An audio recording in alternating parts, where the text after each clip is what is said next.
I am Lady Irene Gandy, Tony Award-winning Broadway producer, and this is my life in the theater.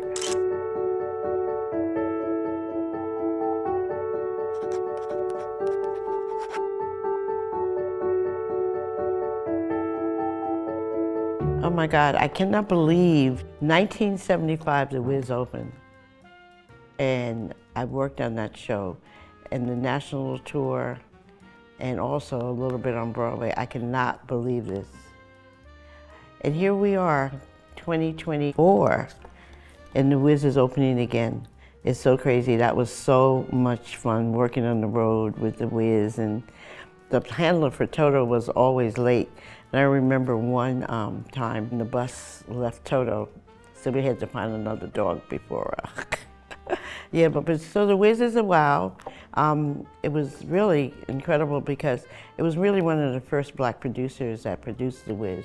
George Faison, he won a Tony for choreography. Jeffrey Holder, he started it in the very beginning. It was a great time, and to see it coming back again, it's like deja vu. I can't believe 50 years I'm still doing this, but it's exciting. The Wiz. Oh, the lady and her music, Lena Horne. Lena Horne, we were like the odd couple, because she was, anyone who knows the Lady Irene Gandy knows she's no lady, but she's not a lady, but anyone knows her, knows that Lena Horne, our icon, who's so special, and Irene Gandy, we were a great match. And for her to be on Broadway was so amazing, and on the national tour, because when she came along, there was a lot of segregated things happening, but the main people of color weren't allowed to come see her. Even though they had the money, there were places that were closed. And so coming back, I think she was like 68 when she was on the road, and we had a great time, and she loved rap music. She loved rap music so much. One of the rappers at the time she liked was Ice-T. We had a great time on the road. I learned a lot from her about being a person of color and going across the road. We had a great time. Lena Horne, I miss her dearly. So when she came to Broadway, Broadway as we know it, Times Square, was pimps and hoes. Anybody who doesn't know pimp and hoes, just watch TV, stream it. And it was really a seedy area. And everybody was worried about the prostitutes were like hanging out. We came to Lena and we said, the girls, they're not gonna leave. And she said, well, why don't we have a meeting with them? So she met with the ladies of the evening, and she said, I'm not trying to stop anybody from making any money because I get it. And so the lady said, Ms. Horne, we respect you, but we'll give you 8 to 11. After 8 to 11, then all bets are off. So that was the kind of person Lena was. She understood, and we all everybody had a nice working relationship. They made their money, they had their audiences, and Lena's audience was pleased. So it was a great time, was had by all. So I remember that was a great meeting. Negro Ensemble Company. No one, I don't think, people of color, of course, that's why it's called the Negro Ensemble Company, would be in this business. I was Sam Jackson, myself, set designers, choreographers, if it wasn't for the Negro Ensemble Company. That dear white letter that we see now from the BIOP community, that letter, there was a dear letter written to the New York Times in 1967 by Douglas Turner Ward, who wanted to see more blacks in theater.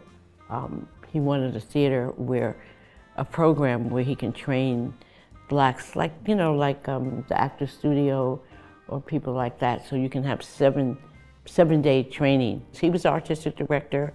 Robert Hooks was the face of the Negro Ensemble Company, because he was an actor at the time, great actor, and on TV a lot. And we had Gerald Cromes, who was a company manager, general manager, who allowed, because in this business, I don't think you know, if you don't know, you have to be in a union if you're on a stage. because it's always a catch-22 situation.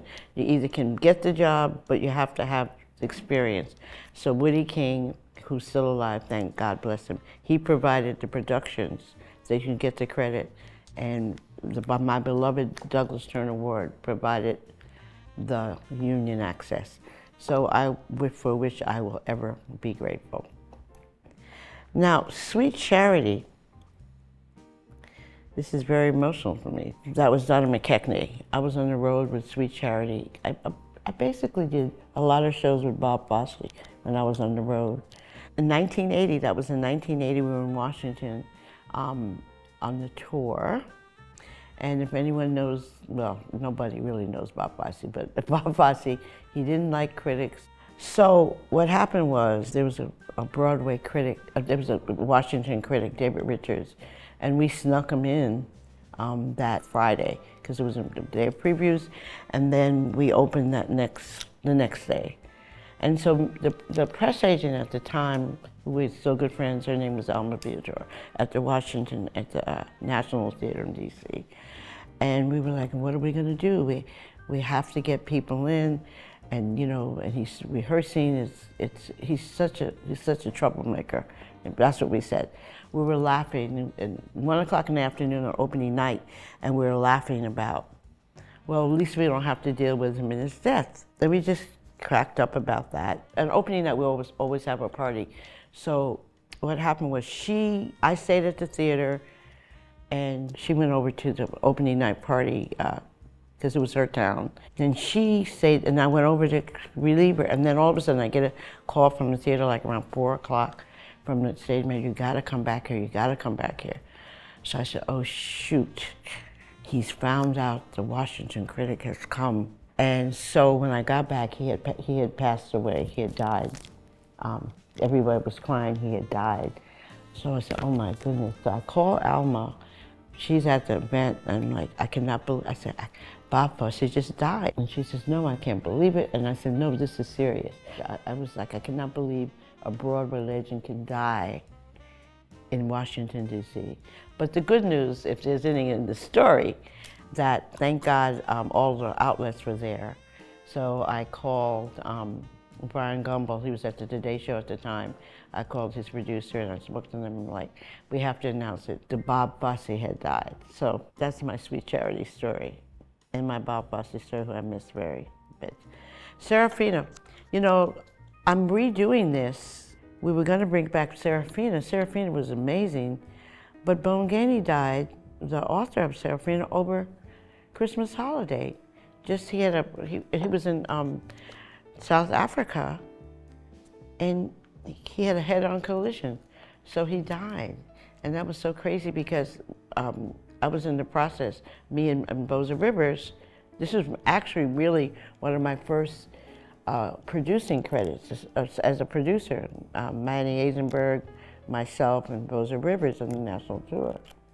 So this is kind of bittersweet to remember this, but what also was bittersweet when we went there to Boston, one of our cities was Boston.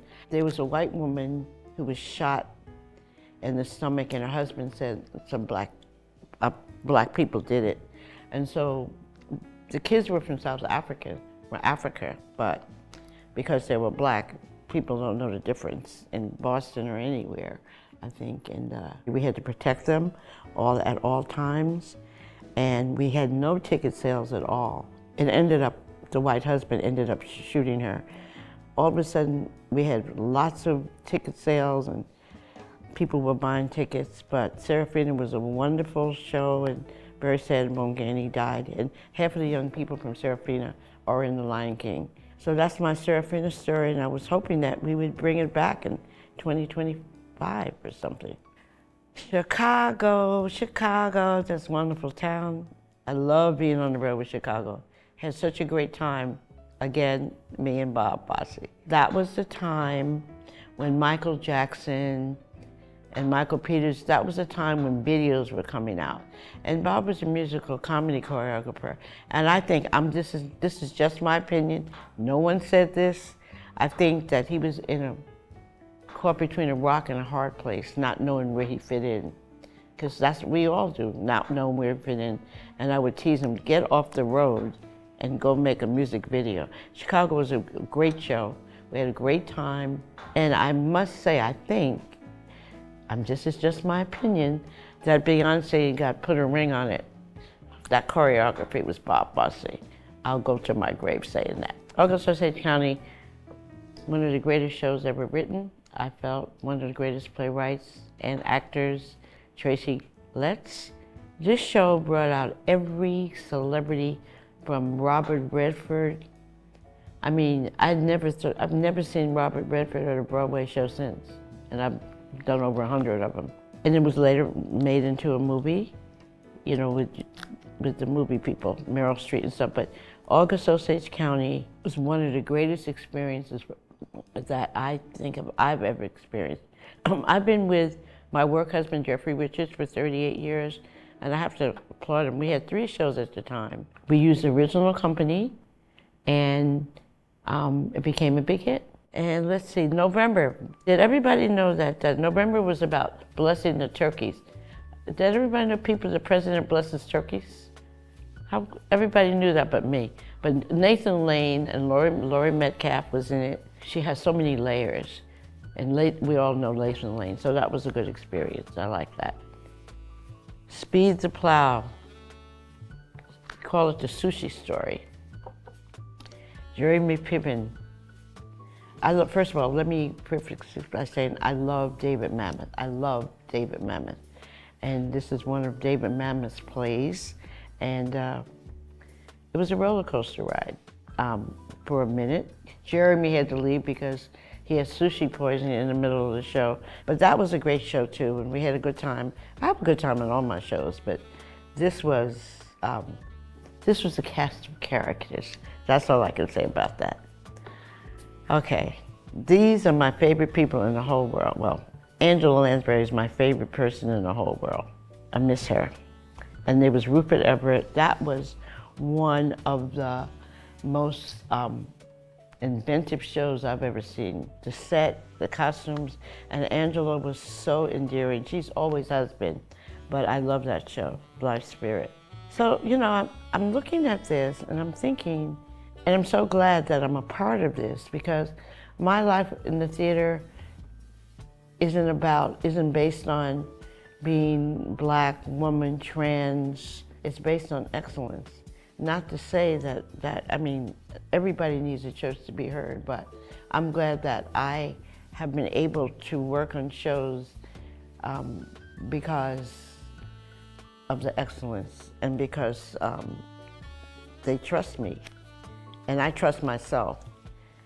And race, let's talk, and so, nice segue into race. So race, Kerry Washington, James Spader, David Alan Grier, and Richard Thomas. Another David Mamet play. I love David Mamet plays because he makes you think. The play was about race in a way, how people think they know what other people are feeling. For me, that's how I interpret it. It's just how people think about race and how people think they know what Black people want, they know what women want, they know what trans people want, they know what gay people want. They know what their neighbors want, they know what religion people want, and I think that's what I took out of that, and it was a great experience, and I love that play. I love the way that David, again, it makes you think, did it really happen? Did they really do this? So that was the first encounter I had that I really knew what David's plays was about. Oh God, I love this play, La Cage aux Folles. We had so much fun on the road, but again, AIDS was very rampant at the time. It took a lot of people out, and when we go to these small towns, not small towns, we were going across the nation, and a lot of times, people like the dressers and stuff, they wouldn't want to touch the actors, and the hotels we stayed at, they didn't want people to be in the pool, and so this has had a lot of significance to me, the way that this was presented with such dignity, without putting it over your head.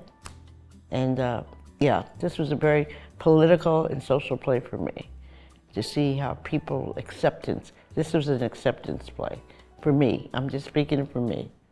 Yeah. Yeah, we had a good time. I liked that play.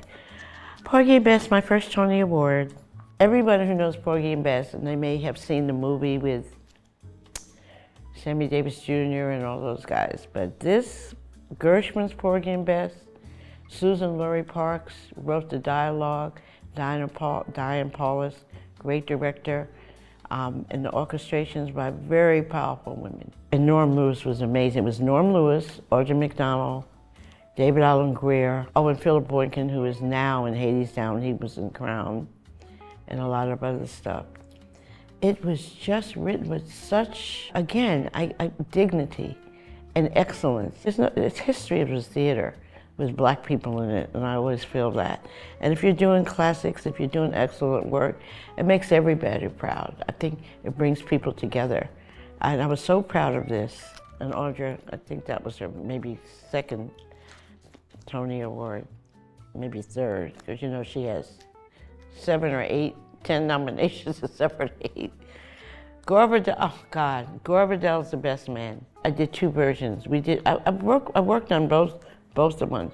I worked on the one with Chris Noth, and then the one with Eric McCormick, Angela Lansbury, and then we had James Earl Jones. So we did have our first black president and the best man. I love James Earl Jones. I remember we were on a panel once, and someone asked us, all of us, what do you think about blacks and getting in the theater with more roles? And he said, my philosophy is know your lines, have a good makeup kit, and be to work on time. And that's who James Earl was and still is.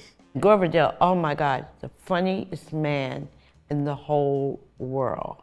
He had stories that I can't even begin to tell you in mixed company. I'm a lucky person. I love my life.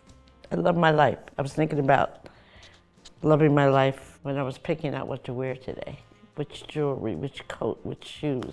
I love my life. And the life in the theater has afforded me to be emotionally, financially beautiful. I'm so beautiful. I have a beautiful life because I have a beautiful life in the theater, surrounded by people that are creative, and they really, really, really about excellence.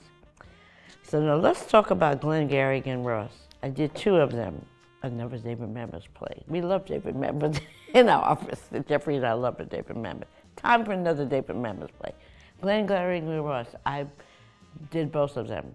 This is when I first had my first encounter with an amazing, amazing director, Joe Mantello. Oh my God. And the first production had Liev Schreiber, Alan Alda, Jeffrey Tambor. They were incredible. And the second production had Al Pacino, Bobby Cannavale, an interesting production. But this production was really, really, really great. And another made into a movie, another wonderful make you think about things. Oh, here's Audrey again. This Lady Day at Emerson's Bar and Grill. This was the last day of Billie Holiday, who's a jazz singer, we all know, maybe some of, when she was at Emerson Bar and Grill in Philadelphia, and she had gone down her audience had gone down so badly, and it was like maybe only 30 people in the audience, but she showed up. And Audra was Lady Day. Audra had wanted to do this for years. She had studied this woman, she had studied recordings, family members, and I thought Audra I thought it was a soundtrack. Every night, Lady Day would come through her at some point. And Audra McDowell's great. She's a great actress. She's humble, great, just a great actor. This was a history lesson for me, because people that knew Billie, musicians, grandchildren, great-grandchildren, so that was great. Yeah, I think she won another Tony for that one. Can't Take It With You, James Earl Jones. That has to be the most funniest play that ever ever on stage. So we had live kittens on stage and live snakes. That was so much fun. Well, I didn't go by the snakes, but the kittens. And every day the kittens would just do what they wanted to do. But this, I wish we'd do this again. You Can't Take It With You with James Earl Jones. American Son. So we talked about race in Kerry Washington. As soon as she finished Kerry, that's when, I don't know if anybody watched Scandal or TV, I don't really watch TV that much. When she finished Race, she went on to Scandal. So now she comes back to Broadway in American Son. It was really about relationships between family, but it was about cops killing young black, just cops killing black people, which is not stopped, or stopping black people, stop and search. And she was one of the producers, and the writer was amazing. He was a first-time playwright. That's why I liked theater too, because he was a first-time playwright, and he was a lawyer, and he had seen so many of these things happen in his cases, and so he started to write about American Son. And meanwhile, Stephen Pasquale and Carrie, they were a couple having problems and raising their son. So I promoted it as a love story. Not a love story, yes, a love story of parents loving their children. Because honestly, cops killing black people was not a selling point, and it was not news in our society. But saying that, I don't know if it made Carrie, but Carrie is very involved in politics and stuff like that too, for the betterment of mankind, for everybody. And that's what we have to do. We're in a climate, and I didn't think I'd live to see this climate, that we're just going backwards. You know, I mean, and I think it has a lot to do with, just social media is good, but too much social media is sometimes not so good, because people stop thinking for themselves, and they stop reading, and they start judging. Because if you put something on social media, you better be ready for the hard comments. We have to do better. And I think now that I'm working Purely Victorious, R.C. Davis, this was on Broadway 61 years ago. I have to say this, a Purely Victorious, a non-Confederate romp through the cotton patch. Now we didn't want to say, Jeffrey, we didn't want to say that because non-Confederate, but the farce of the whole thing, this farce of racism and judgment and classism, it's really a farce. It's so ridiculous. And I think Purely Victorious, the way that Kenny Leon has directed it, with Tony Award-winning Leslie Odom and Cara Young and a lot of other good people, Vanessa Bell Calloway and Heather Sims and Billy Eugene Jones. And this probably will be my final play that I will be doing with this much passion and enthusiasm, because I really want to see everybody get together. I want to see everyone be together. I think this country and the way people think is only going to be saved morally, because we don't want to be morally bankrupt and emotionally bankrupt. We want to be happy. We want to bring people joy, and the theater does that. So I'm counting on the life in the theater to save mankind. And that is my final comment from Lady Irene Gandy.